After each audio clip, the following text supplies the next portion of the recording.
Hey there everyone, it's Preston Savelle and welcome back to Back to the Basics. I'm so happy you're here with me, and I want to talk about something today that is very near and dear to my heart. So God has done something amazing in my life, and I want to share it with you because I think it will encourage you as much as it has encouraged me.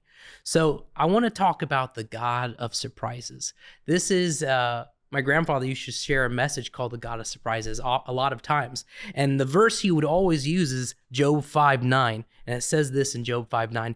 After all, God, is famous for great and unexpected acts. There's no end to his surprises. And when I think about this verse, I oftentimes think about the story my grandfather shares regarding one of his favorite motorcycles he ever received. And it's actually one of mine, as far as a historical piece, one of my favorites he's ever gotten. And it's a World War II Harley Davidson bike. This is the bike that our troops rode during World War II, specifically on the islands in Japan on that campaign, and during, of course, the European conflict as well. But you know what's funny? That story, how my grandfather received that bike, it's always stuck with me because he was on a flight and he was reading a magazine to pass the time. And he opened up that magazine, he started reading an article about these World War II bikes and how these guys had found a storage bin, about 50 of them. And this was a treasure trove, but they found it in Russia. And so this article talked about their experiences of trying to get these bikes all the way back to the US. And so at the very end of that story, they were able to try to ship these bikes over, but when they opened the shipping container, there was only 2 left because the Russian mafia had taken all 48 of the other ones. So out of all those 50 bikes, only 2 of them made them back to the US. And, you know, when my grandfather read that story, there was something that came up in his heart. And I want you to listen to this. He didn't have like a formal prayer request. He didn't get on his knees right there and ask God for something. He just thought within himself, I'd like to have something like that someday. That's it. That's all it was. Didn't think about it anymore. And then some amount of time later, out of nowhere, an individual calls him and says, hey, I'd love to give you one of these bikes. And lo and behold, it was one of these 2 bikes that he was reading in the very article. You can't tell me that's not God. That's God all the way to the T. And that story has always stuck with me because, of course, receiving something awesome like that, that's amazing.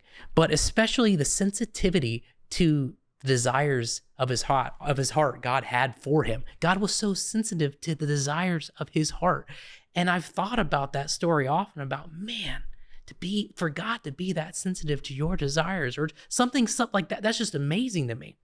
And so we were recently out in Sturgis, South Dakota with the Chariots of Light team.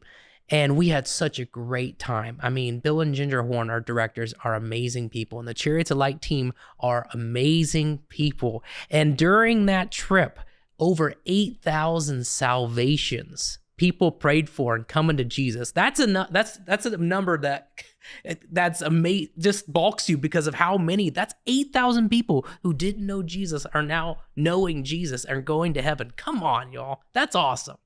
But we were there with them. And to be honest with you, it was completely different outside of my element experience. And I kind of felt like a bit of a fish out of water. And it was funny because in one of those moments, just, you know, there are times where those thoughts of being like, man, everybody's doing this amazing thing. How could I possibly contribute? God, you want me to be a part of these things, right? Like, you know, and those thoughts can try to come to you. And around near the end of that trip, I had never told anybody this, not even my wife, but, you know, I was believing for a bike of my own, not in a formal request like I prayed about it, but it was just a kind of desire in my heart. And I didn't want it to be something that somebody gave me. I wanted it to say that I knew God gave this to me. I wanted a God experience that I wanted to, but I didn't tell anybody about it. I didn't say a thing. And so when we were out in Sturgis, of course, Sturgis is bike week. you're going to see tons and tons and tons of people on bikes. So of course we started talking, my brother-in-law Eric and myself, and then of course Bill Horn, our director. We were talking about bikes, and even my brother-in-law asked me, "Do you see yourself, riding a bike or on a bike?" And I'm like, I'm not really thinking about it, but if God does it, I'll be more than happy for it. I said those words. And then we were walking by one of the vendors there, and it was an Indian motorcycle vendor. Indian's a very popular motorcycle brand. And Bill Horn asked us, what bikes do we see ourselves on? What bikes do we see riding? And we stopped by the Indian Scouts, which were kind of smaller bikes. And I looked on a poster, and I looked at that poster, and there was a guy who looked exactly the way I'd want to look on a bike. Like, I'm saying my taste here. I'm not like leather. I'm not like old school Harley. I'm kind of like that guy who looks cool in a denim jacket and his nice little gloves. And he looks I don't know. It's just me revealing myself right there. But, I saw that guy in that poster and I was like, not a formal request, not a prayer. I just said, I could see myself riding. That's who I'd want to look like. I could see myself riding someone like that someday. That was it. We talked about it. We walked off. I didn't think about another thing about it. And so we finished up that trip, had such a lovely time with all those great people. And we got back home and, I'm away from my wife and kids for a good bit of time. The first thing I want to do is take them out. So we go out and we go get ice cream and I'm with my wife and my daughter.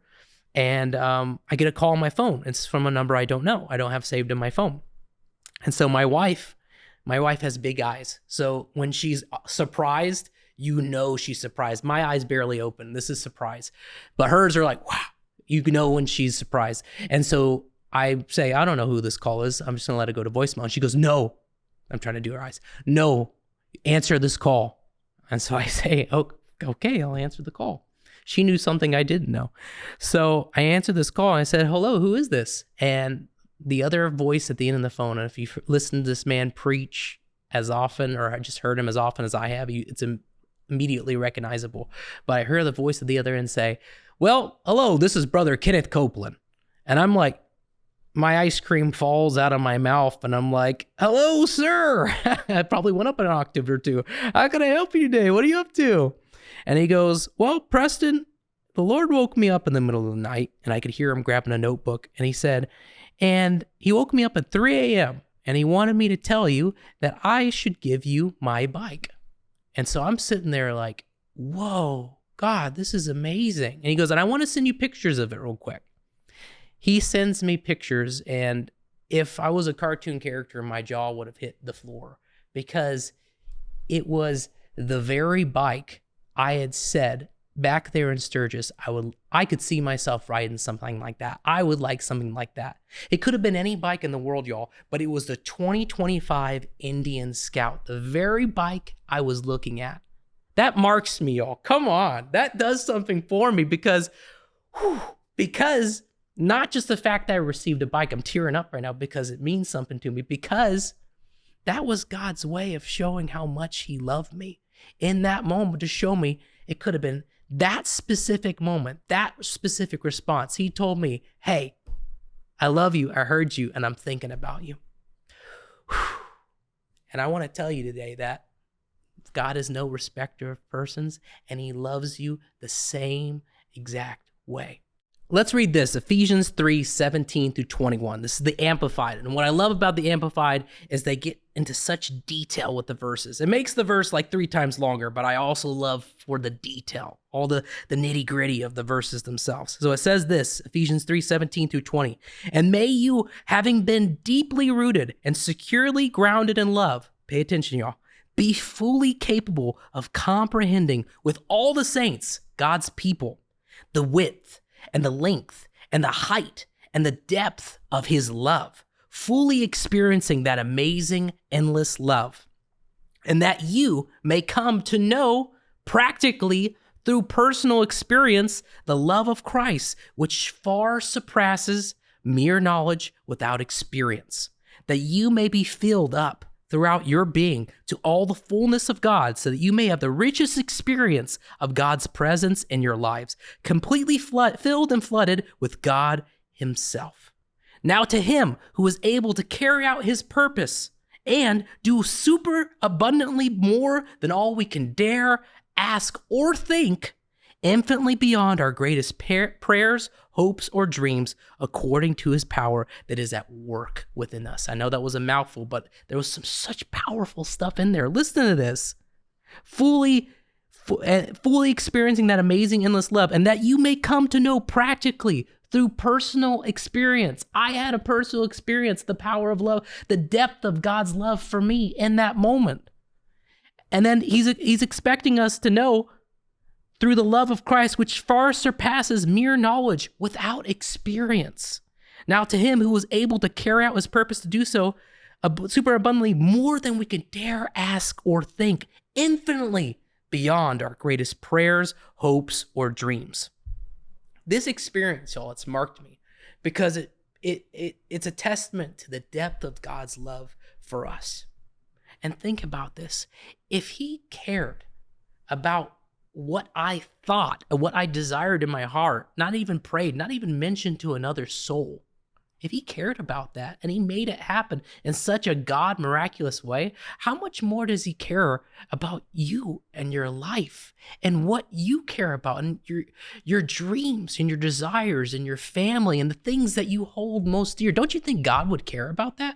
If there's no end to his love, don't you think he knows what's most important to you? Don't you think he wants to be there to take care of you, to provide and to be your source? I want to encourage you today, y'all.